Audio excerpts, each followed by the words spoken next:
Hey guys, welcome back to the Soul Line Self Care Podcast. We are continuing on with the Deep Level Self Care series this week. I am a little bit tired today, but we're shifting gears. We're talking food. So, inside of the boot camp, the Soul Line Self Care Boot Camp, which is my signature program, which I've been talking about in this Deep Level Self Care series, these are all the 11 practices that I share with you inside of the boot camp. And so I'm just giving you a little taste of what we do in there. And we do a reset of the mind, the body, and the soul. And so this is where we shift to the body, and I focus on uh fueling, I can't say that, fueling your body. I don't know why I can't say that. For energy, right? Keeping yourself for health.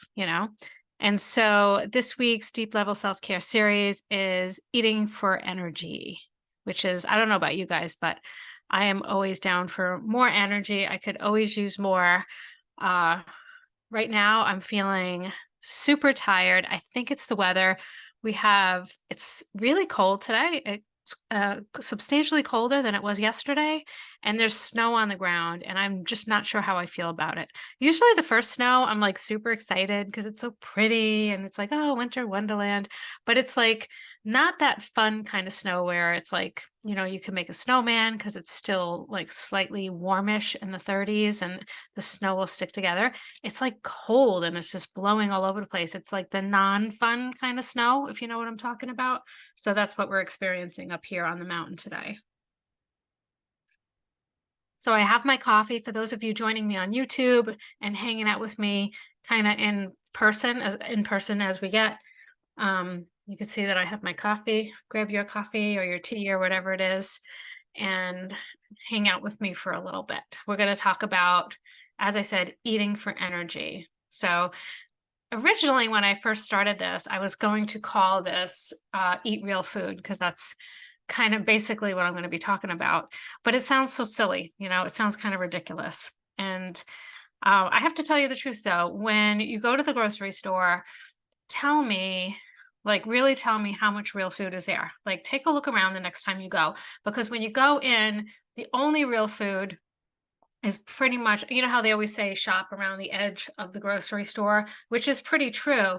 But even when you go into the sections where you have produce and stuff like that, it's become even more difficult for us to shop today because you have organic, non-organic, GMO, non-GMO. Like now you have this appeals crap that they're putting all over everything, right? So it's just so confusing.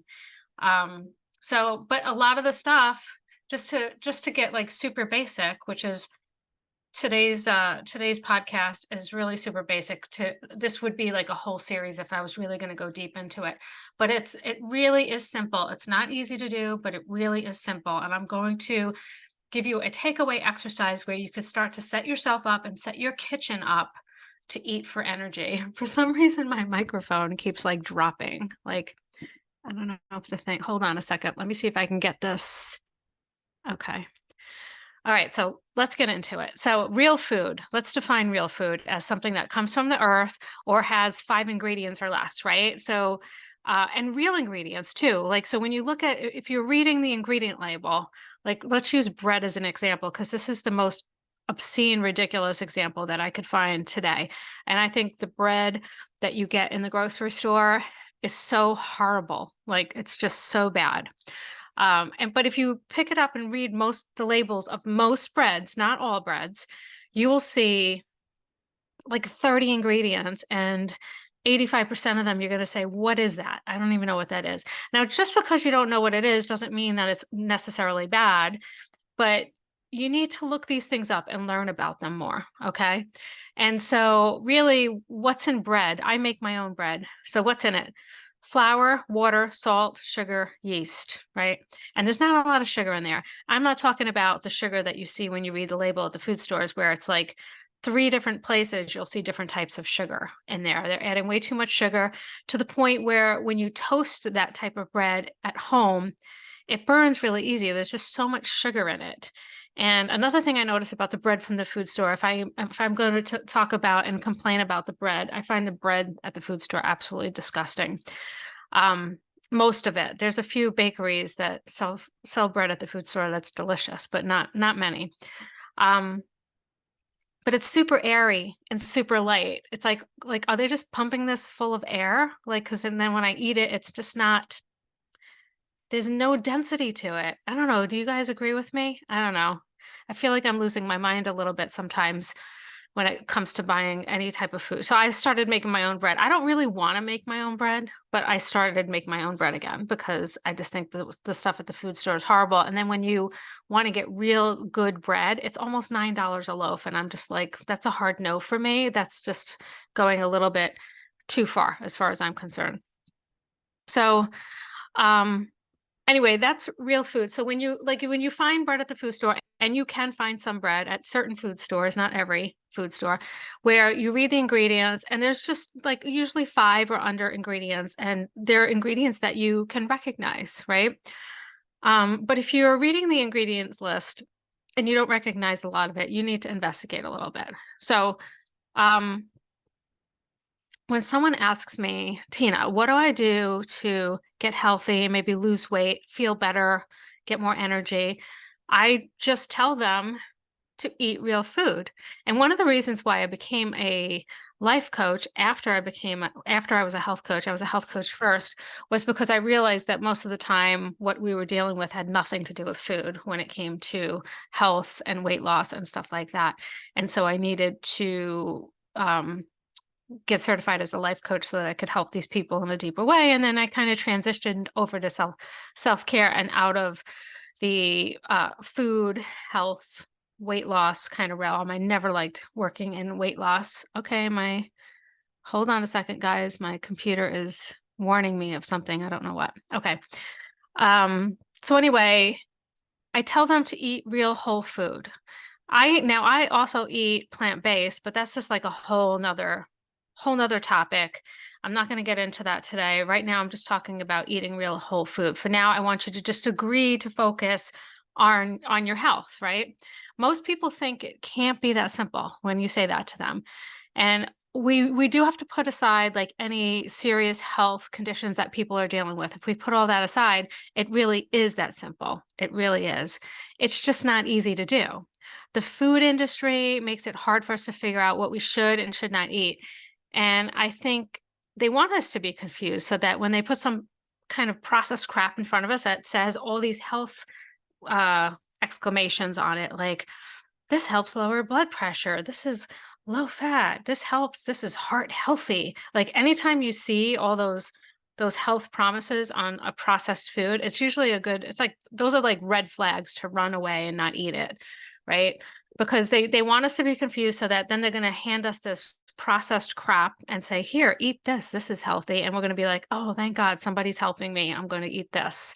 I'm going to be eating my Cheerios that are heart healthy and full of glyphosate that's going to kill me slowly over the next few years.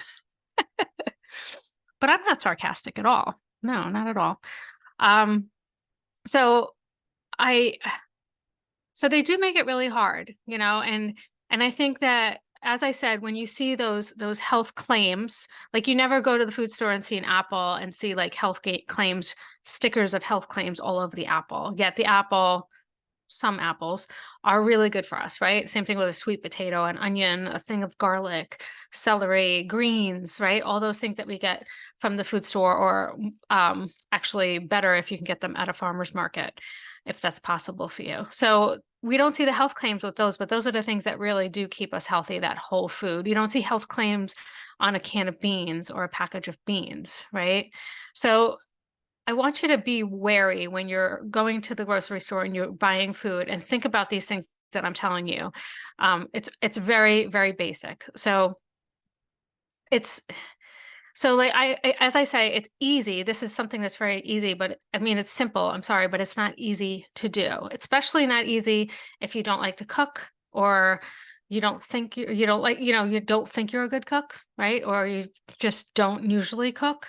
Because to eat real food, that requires planning, batching, and cooking. It really does. You can make it easier on yourself by meal planning and by batch cooking, but you do have to do some preparation, and that's what makes it hard. But I have to say, like, because I don't buy a lot of processed food. I do buy like cookies and candies and stuff like that. I'm not perfect. I don't eat perfect. Okay.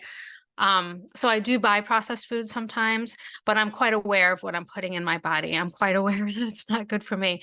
And mainly my main meals are all real whole food. So the majority of the time I'm eating real whole food. Okay. Um, so you might say, I don't have time for that. I don't have time to be doing all this chopping and cooking. And that was like the biggest argument that I used to get when I was health coaching. And I used to always say, well, you might say that now, but you also might say that it's very expensive, right? We can argue back and forth about that. But the truth is that, and the real truth is that if you don't make this time for yourself and you don't put the effort into this now, you'll be forced to pay for it later with your health and also with money at some point, because most processed foods cause illness over time, almost always. Every once in a while, you'll get that one person. Like everybody knows someone like this in their life. They're like 95 years old, and they smoke and they drink and they eat shit, and they lay out in the sun with no sunscreen, and they have no disease in their body. They take no medicine, and they're like 95 years old. Everybody knows someone like that, right? I don't know why that is, but so I think the key to that, when I look at people like that, is the key is not to take this stuff too serious and not to stress over it. Because if you're stressing over what you're eating, the stress is kind of counterproductive to the healthy eating. You know what I'm saying? So maybe the fact is that those people just are so relaxed and happy and not stressed out. I don't know. I'm not telling you to go eat, drink, and smoke and eat crappy and drink and smoke and just be and don't stress out, right? So some people aren't capable of not stressing out, like myself included. So as I said, I'm not perfect. I love my cookies and my cake and my candy, and I like drinking alcohol sometimes. But I do everything kind of like in moderation. I don't really get out of hand with things. And as I said, my main meals, my main focus meals, and mainly the stuff that I have in the house is real whole food. And something really cool happens when you eat real whole food all the time and your body gets used to it. Because what happens is the processed foods start to not taste good. It tastes so bad. And then when you eat it, you won't feel good either. And I remember the first time I really, really noticed it, right? So back in the day, I used to eat, I'm not going to say the name brand, but they were like those lime chips, the lime. Now a lot of companies make them now, but back in the day, there was only like really one company, and I'm not going to say it. But I used to eat those all the time and I loved them. It was like I always had them in the house. It was like my go-to salty snack. And then I stopped eating them because I knew they weren't good for me and the ingredients weren't really kind of kosher with what I was trying to do. And so I stopped eating them. And then one day, like years and years later, I can't remember if it was one of my kids or a friend offered me those chips. And I was like, oh, I love those chips. I haven't had them in so long, and I tasted one and it just tasted so disgusting. It didn't even taste good. And I was like so surprised. I thought there was like something wrong with me. I kept, you know how when you keep eating something, expecting it to get better, like, oh, this has got to get better at some point. It's the same thing with like those, I'm not going to say those little cake snacks. I'm not going to say any name brands on the podcast, but they processed little food cakes that everybody loves so much. I used to eat those, and there was a certain one that I used to eat all the time. It was like an oatmeal cookie with stuff in the middle, like this cream in the middle, and I used to eat those all the time. I could put away like 5 of those, right? And I loved them. They don't taste good to me anymore either, and they certainly don't make me feel good, right? So this is like a really cool thing that happens when you start to eat healthier, because after your body gets used to eating better, it expects nothing less from you, and it's not going to tolerate that crap anymore. So, I'm going to give you a tool so that you can get started. Okay. And I'm just going to say it right now. It's not going to be easy, right?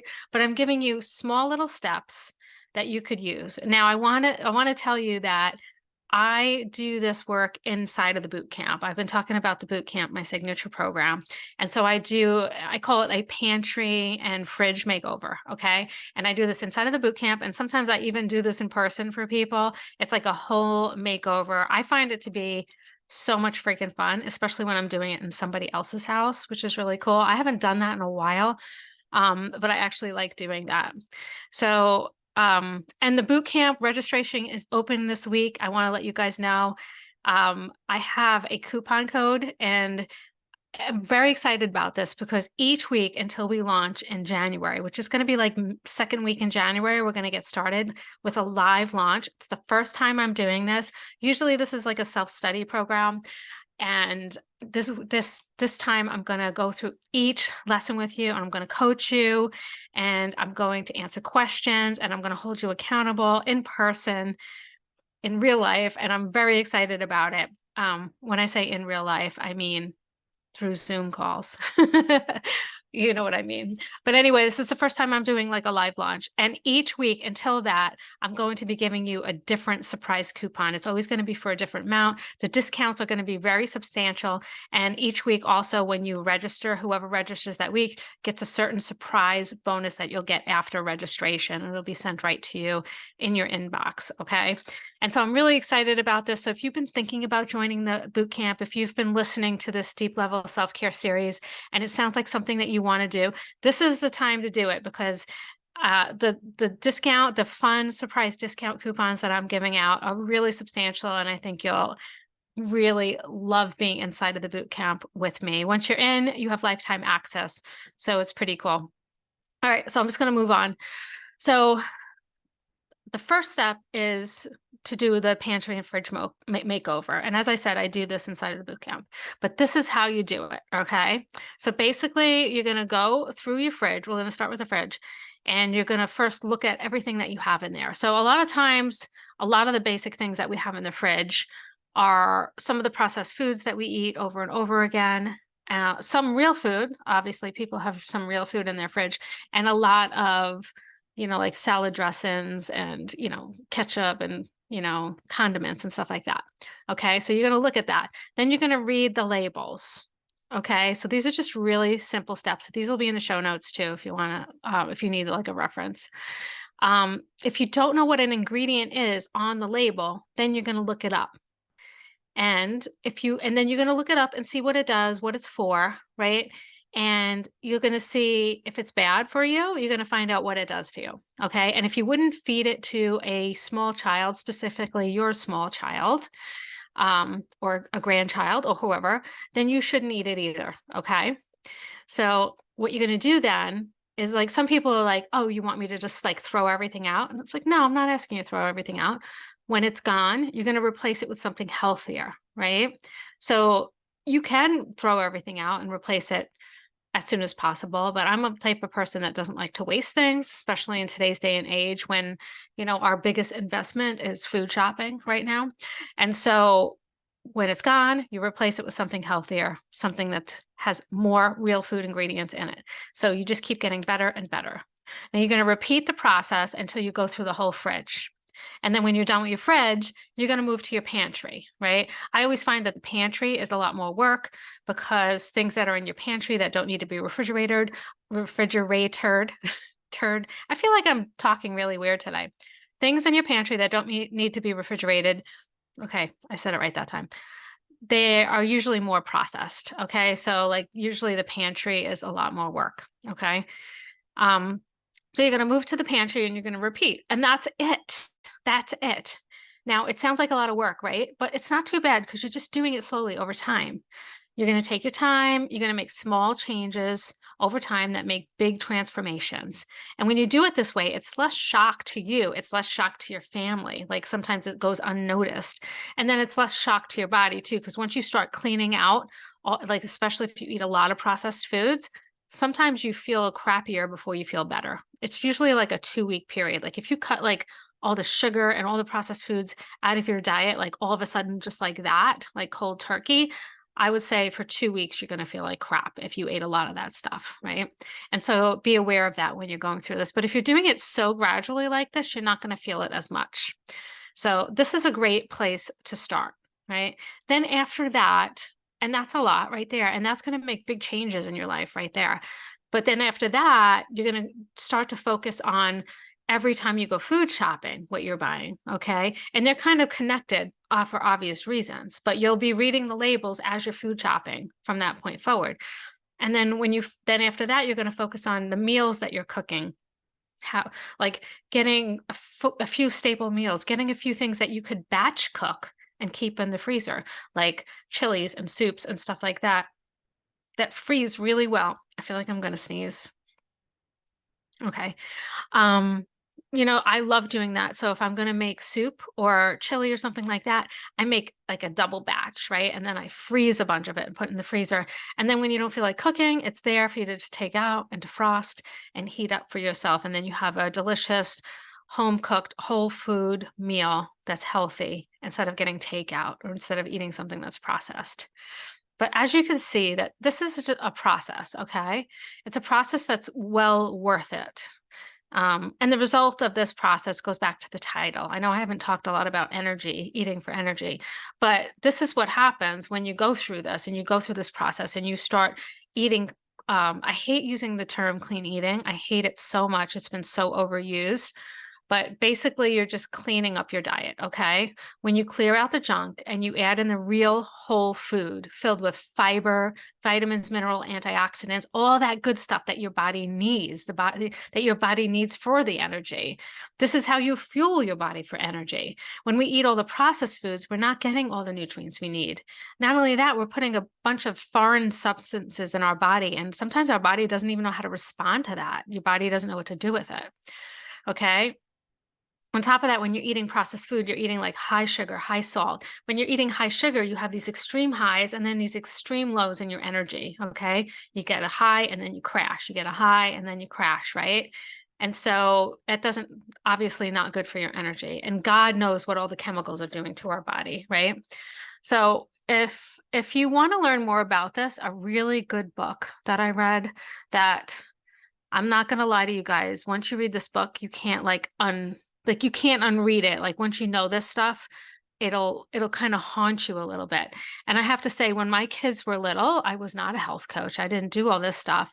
And a lot of the bad things that they talk about in this book that I'm about to share with you were things I did with my kids. These were things I fed my kids, right? I'm not going to mention any of them out loud on the podcast, but so the name of the book is called Salt, Sugar, Fat, and it's by Michael Moss. And it was a great book, and it really opened me up to the food industry and how absolutely horrible it is. Okay. And I think it's really good, especially if you're a mom, and you're responsible for feeding your family, your whole family, then this is a good book to read. It's a good education for yourself. But I have to stress the point that not to let yourself get too overly obsessed with being perfectly healthy, right? Because being that way is also unhealthy. You have to have fun sometimes. There's a time and a place for those little tasty little cakes that I was talking about earlier, but they really don't taste that good to me anymore. I'd rather, if I'm going to ingest that many calories, I'd rather buy something absolutely scrumptiously delicious. Shout out to, let's see, Terms of Endearment in Brooklyn. Shout out to them. They're a vegan, I don't know if I would call them a bakery, little cafe. Oh, the most scrumptious desserts, whether you're vegan or not, just so delicious and really great food too. But anyway, I just got distracted. I have to get more focused here. So when we eat, we eat to fuel our bodies, right? So that's the main thing. Eating is fun though. I love eating. I don't think anybody loves eating more than me. I love food. But we run on food. That's what fuels us. Just like a car runs on gas, and you have to change the oil and you have to take care of the tires and stuff like that. We have to take care of our bodies the same way. And what happens to the car when we don't take care of the car? The car breaks down eventually. It takes time, right? But the car will break down, right? But if you take care of the car and you take care of it over time, it lasts longer, it drives better, right? It's the same thing with our bodies. If we take care of ourselves and we fuel it well, we're going to feel good, right? And we're going to feel good over time as we get older, which is important. We don't want to feel like crap as we get older, right? So when you're making these choices every day, fuel yourself well, right? Eat foods that are going to fuel your body, eat foods that are going to give you energy, and don't get too serious about it. Okay. Now, if you're interested in the boot camp, registration will be in the show notes, and there'll be two links. There'll be one link that'll you can click on to learn more about the boot camp, and there'll be another link that'll give you this week's discount for the boot camp if you want to register for it. So there'll be two links on there for you. Okay, guys. This was fun. If you have any questions about this, feel free to reach out to me. I could talk about food all day long. I love talking about food. I'm also a certified culinary nutrition educator, and I'm focused on plant-based nutrition. So I eat plant-based. Something that I didn't really talk about earlier, though, before I go, I want to emphasize this. It's not really about focusing on a specific diet, like, oh, I eat plant-based, or I'm vegan, or I eat keto, or whatever it is. Or it's not about counting calories or counting all these different, how much protein am I getting and all that stuff. It's about tuning into your body and being mindful about the way the things you eat make you feel, and not following a specific diet unless you have health condition that forces you to follow a specific diet. It's about eating for you to feel good. So like I ate a plant-based diet. I was vegan at some point, but I was craving eggs and stuff like that. So I eat eggs. I eat honey. So I'm not vegan, right? And I'm just not very serious about it. Yes, I do care about the animals, and I do have this passion for taking care of animals and eating food that it comes from like a very ethical industry. Okay, so I'm very careful about where I buy my eggs from. I buy my eggs from my neighbor who has like chickens. This young girl who's the sweetest thing. That's where I get eggs from. Okay. I get honey from the local honey farm. I live in an area where this is possible. I could drive to my neighbor's house and get eggs. Not everybody has that option. Okay. But it's really about making your own diet. I always say I'm on the Tina diet because I make up my own diet. I don't answer to anybody. I don't care if anybody has any judgment of me. This is what I'm doing for me. This is what makes me feel good. And that's why I eat the way I eat. So I want you to keep that in mind also when you're deciding how to fuel your body. Okay, guys, until next week, I love you and I will talk to you later. Bye.